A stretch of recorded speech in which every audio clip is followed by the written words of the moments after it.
Why didn't America become a land of yeoman farmers? Our goals. We'll understand how the beginning of the Industrial Revolution changed America. We'll consider the impact of innovations such as canals, railroads, factories, the steel plow, the telegraph, and interchangeable parts. We'll learn about the American system, the market revolution, and changes in immigration. Our big idea.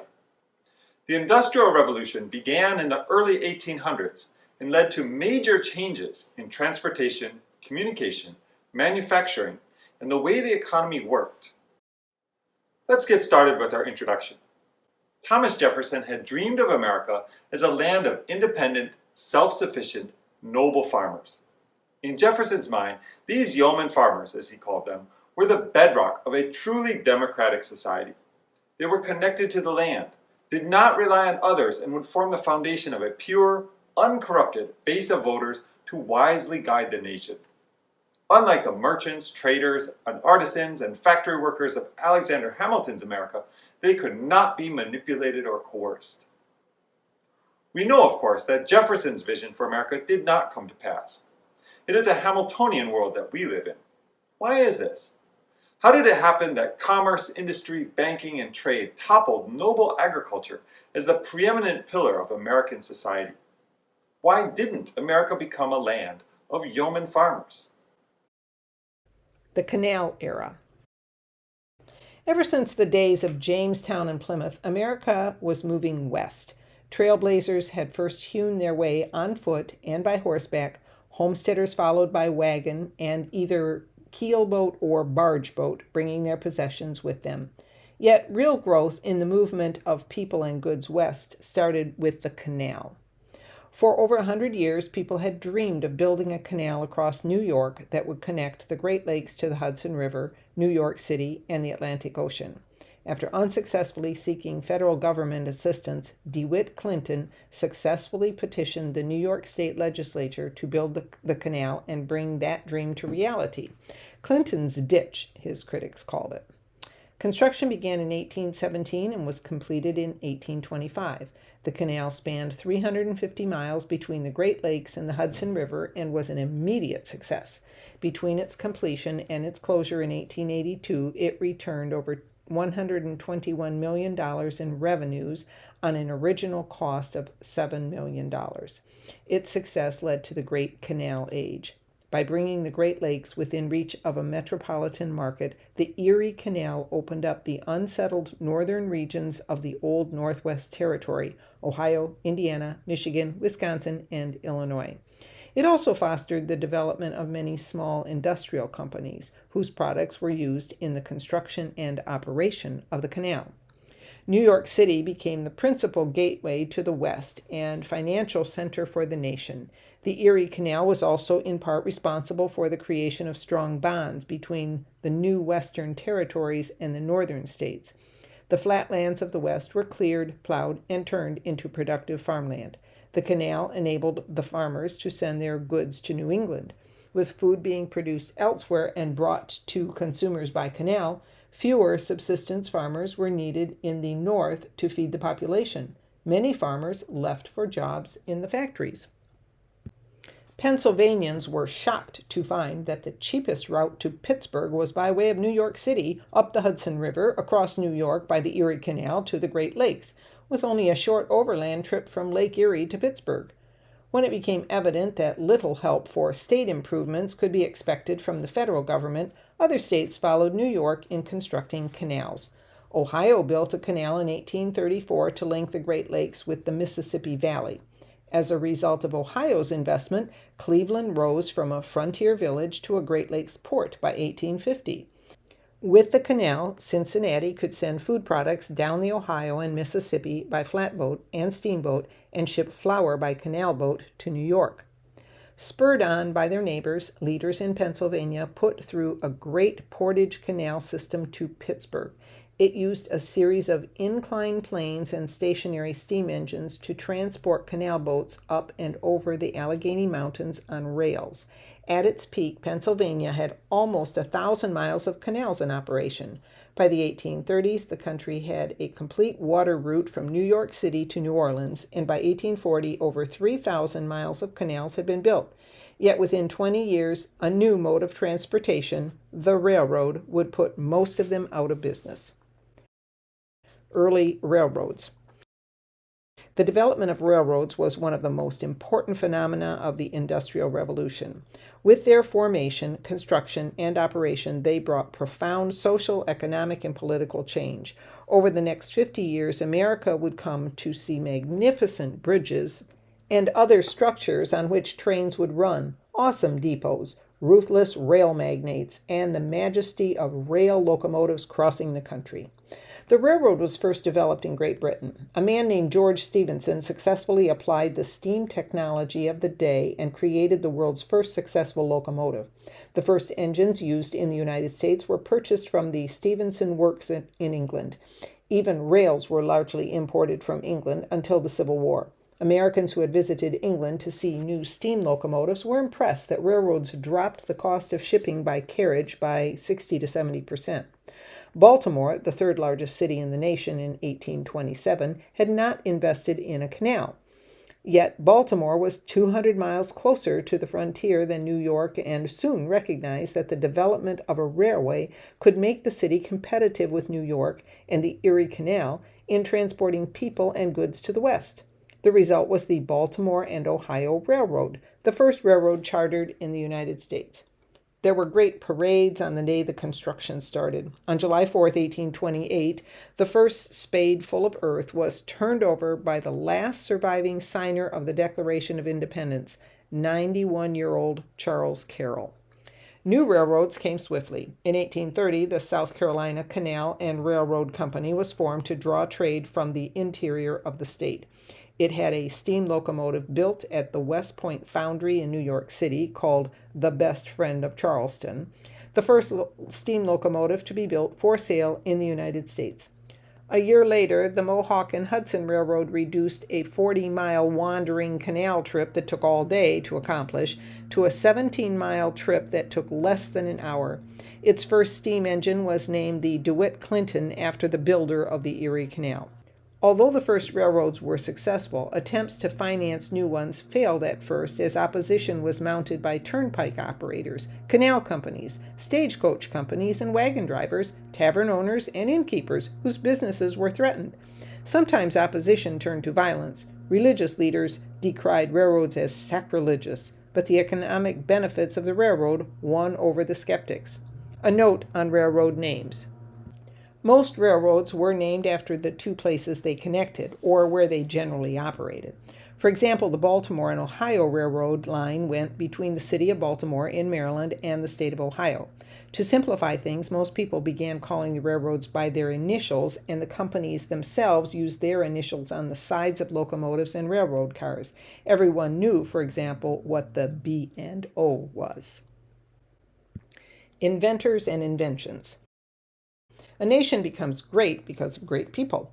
Often the people that make the greatest impact on progress are not national leaders, but brilliant men and women of ideas. A handful of individuals developed inventions in the first half of the 1800s that not only had a direct impact on everyone's lives, but also affected the destiny of the American nation. In the second decade of the 19th century, roads were few and poor. Getting to the frontier and instituting trade with settlers was difficult. In 1807, Robert Fulton sailed the first commercially viable steamboat, the Clermont, on the Hudson River from New York City to Albany.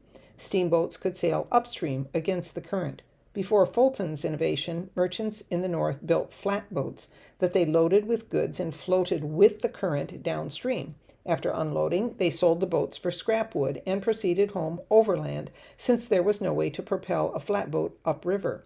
However, within 4 years, regular steamboat service from Pittsburgh took passengers and cargo down the Ohio River to ports along the Mississippi as far as New Orleans, and then back again. Within 20 years, over 200 steamboats were plying these routes.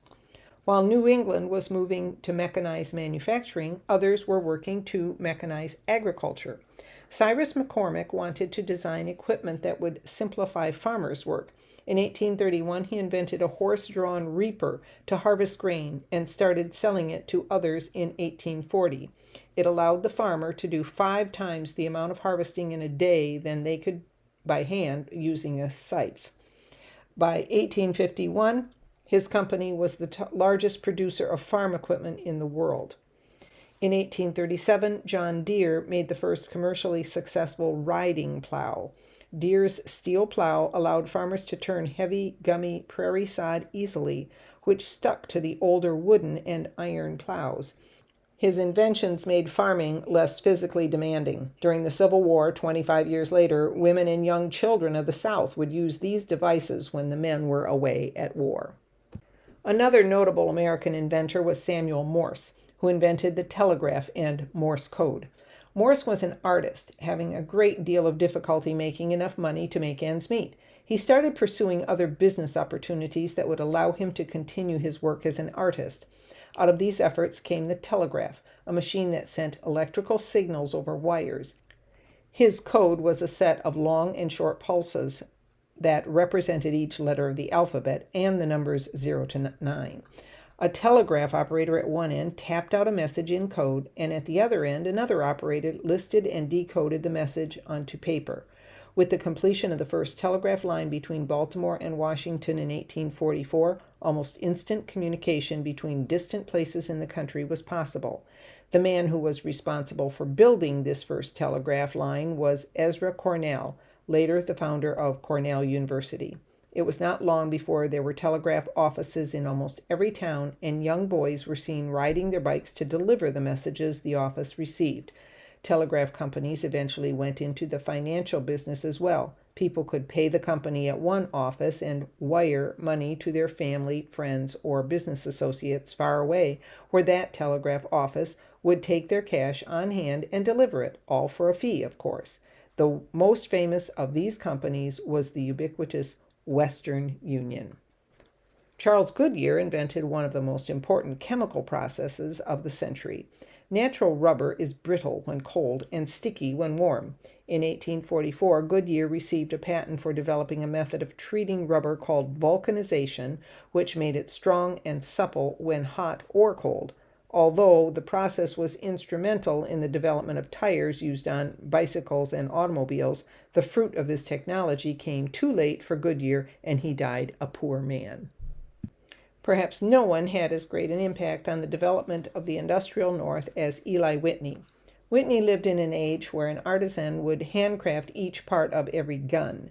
No two products were quite the same. Whitney raised eyebrows when he walked into the U.S. Patent Office, took apart 10 guns, and reassembled them, mixing the parts of each gun. Whitney's milling machine allowed workers to cut metal objects in an identical fashion, making interchangeable parts. It was the start of the concept of mass production. Over the course of time, the device and Whitney's techniques were used to make many other products. Elias Howe used it to make the first workable sewing machine in 1846. Clockmakers used it to make metal gears. In making the milling machine to produce precision guns and rifles in an efficient and effective way, he set the industrial forces of the North in motion. The first American factories. There was more than one kind of frontier and one kind of pioneer in early America. While many people were trying to carve out a new existence in states and territories continually stretching to the west, another group pioneered new large forms of business enterprise that involved the use of power-driven machinery to produce products and goods previously produced in the home or small shops. Part of the technology used in forming these new business enterprises came from England, however. Increasingly, they came from American inventors and scientists and mechanics. The first factory in the United States was begun after George Washington became president. In 1790, Samuel Slater, a cotton spinner's apprentice who left England the year before with the secrets of textile machinery, built a factory from memory to produce spindles of yarn. The factory had 72 spindles, powered by 9 children pushing foot treadles, soon replaced by water power. 3 years later, John and Arthur Schofield, who also came from England, built the first factory to manufacture wool in Massachusetts. From these humble beginnings in 1790, the Industrial Revolution spawned growth in factories and mill towns and eventually large cities in the North. By the time the Civil War began 70 years later, there were over 2 million spindles in over 1,200 cotton factories and 1,500 woolen factories in the United States. From the textile industry, the factory system spread to many other areas. In Pennsylvania, large furnaces and rolling mills supplanted small local forges and blacksmiths. In Connecticut, tinware and clocks were manufactured. Soon, factories were producing everything from reapers to sewing machines. At first, these new factories were financed by business partnerships, where several individuals invested in the factory and paid for business expenses like advertising and product distribution. Shortly after the War of 1812, a new form of business enterprise became prominent, the corporation. Similar to the joint stock company of colonial times, in a corporation, individual investors are financially responsible for business debts only to the extent of their investment, rather than extending to their full net worth, which might include a house and other property.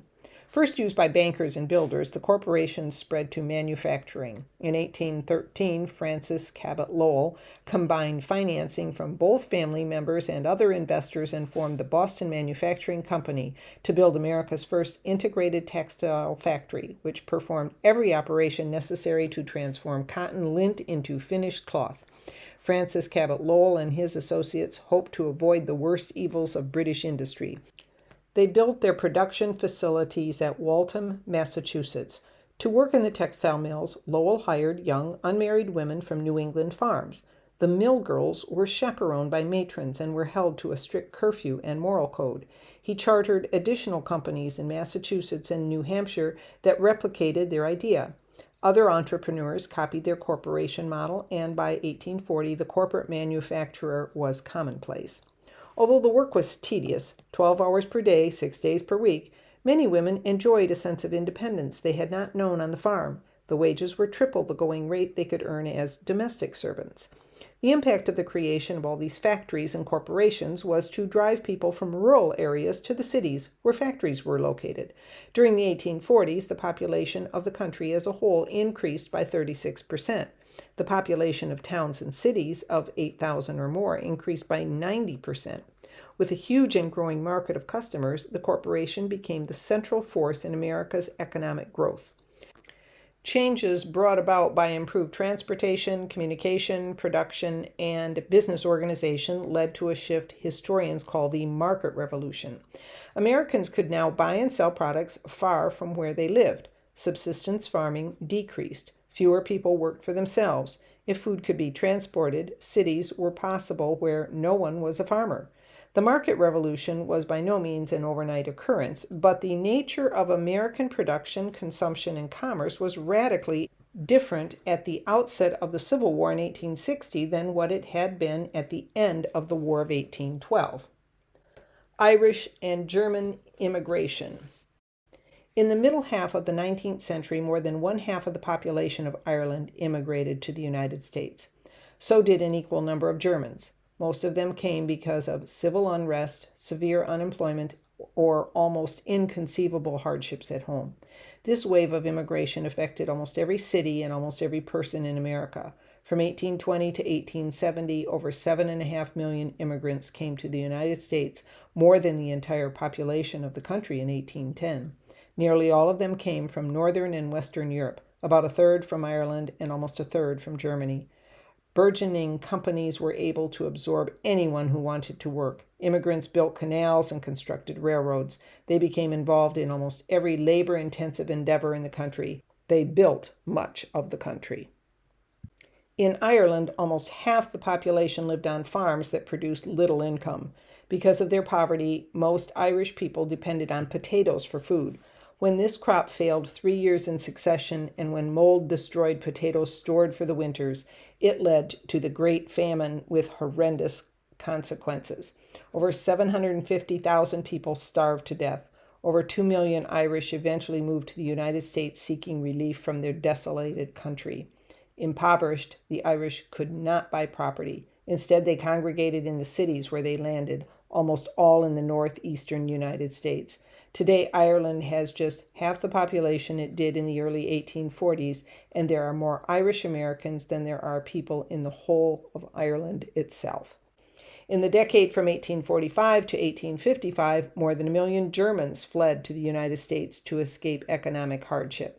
They also sought to escape political unrest caused by riots, rebellion, and a revolution in 1848. The Germans had little choice. Few other places besides the United States allowed German immigration. Unlike the Irish, many Germans had enough money to journey to the Midwest in search of farmland and work. The largest settlements of Germans were in New York City and Baltimore in the east, Cincinnati, St. Louis, and Milwaukee in the Midwest. One of the legacies of this migration are the German breweries, including Anheuser-Busch in St. Louis. With vast numbers of German and Irish coming to America, hostility toward them erupted, in part due to religious intolerance, as all of the Irish and many of the Germans were Roman Catholic. Part of the opposition was political. Most immigrants living in cities became Democrats because the party focused on the needs of commoners. Part of the opposition occurred because Americans in low-paying jobs felt threatened and feared being replaced by new arrivals willing to work for almost nothing.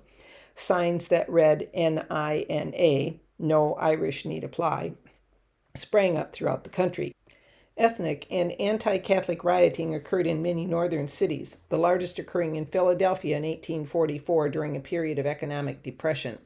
Protestants, Catholics, and local militia fought in the streets. 16 were killed, dozens were injured, and over 40 buildings were demolished.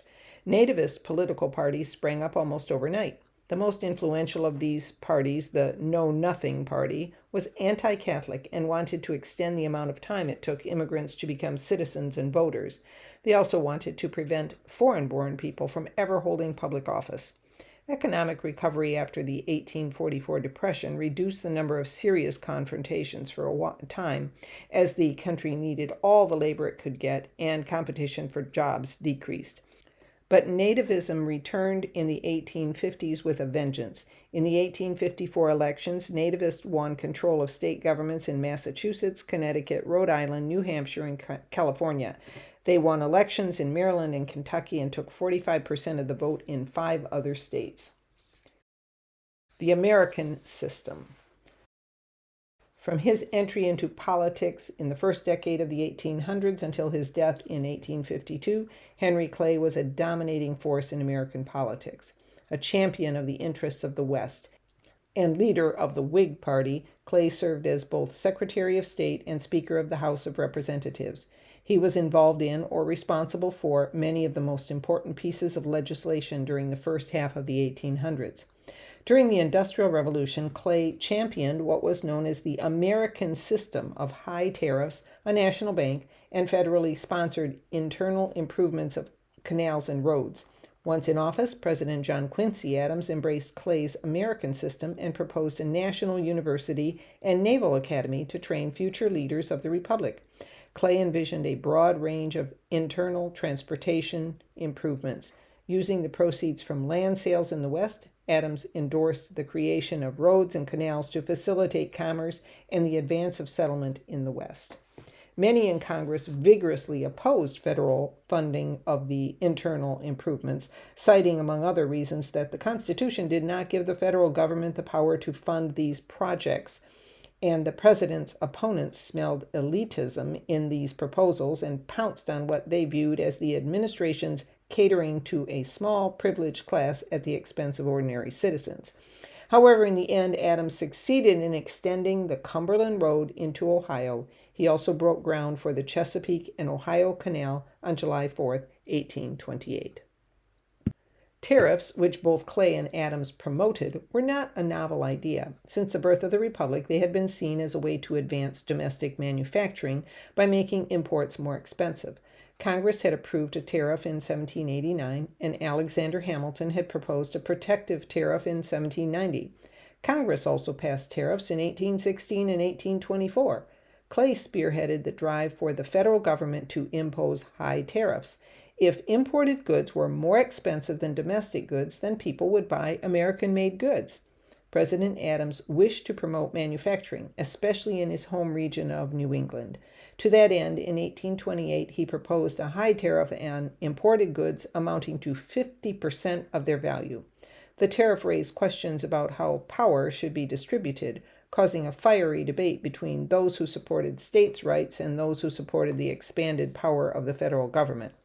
Those who championed states' rights denounced the 1828 measure as the Tariff of Abominations, clear evidence that the federal government favored one region, in this case the North, over another, the South. They made their case by pointing out that the North had an expanding manufacturing base while the South did not. Therefore, the South imported far more manufactured goods than the North, causing the tariff to fall most heavily on the southern states.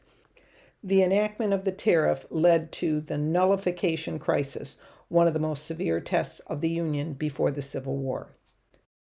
Conclusion. Most Americans in the early 1800s were farmers. In fact, it was not until 1900 that more than half of all Americans lived in cities. But the trend was clearly established by the time the middle of the 19th century had arrived. Hamilton's vision for America is our world, not Jefferson's world of yeoman farmers. But why is this? Why is it that Jefferson's vision, so noble and egalitarian, did not survive the test of time? What do you think? Why isn't America a land of yeoman farmers, as Jefferson had envisioned?